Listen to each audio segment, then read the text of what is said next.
প্ৰেম শব্দটো শুনাত সৰু যেন লাগিলেও ইয়াৰ মহত্ব আৰু গভীৰতা বহুত বেছি।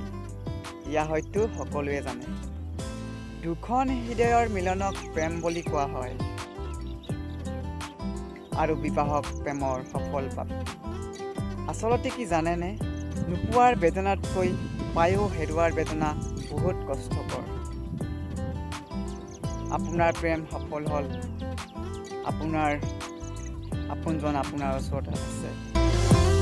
আপোনাৰ আপোনজন ওচৰত থাকিও যেতিয়া আপোনাৰ দুখ কষ্ট সপোনবোৰৰ কথা একো ভাবিবলৈ চেষ্টা নকৰে, তেতিয়া আপোনাৰ কেনেকুৱা লাগিব বাৰু?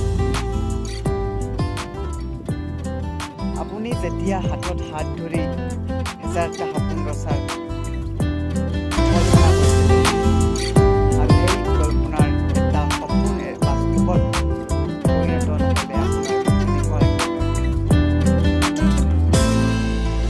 এয়াই হৈছে প্ৰেম। প্ৰেম বস্তুটো চাগে এনেকুৱাই, প্ৰেমে কাৰোবাক জীৱন দিছে, প্ৰেমে কাৰোবাক ধ্বংস পথলৈ ঠেলি দিছে। Thank U.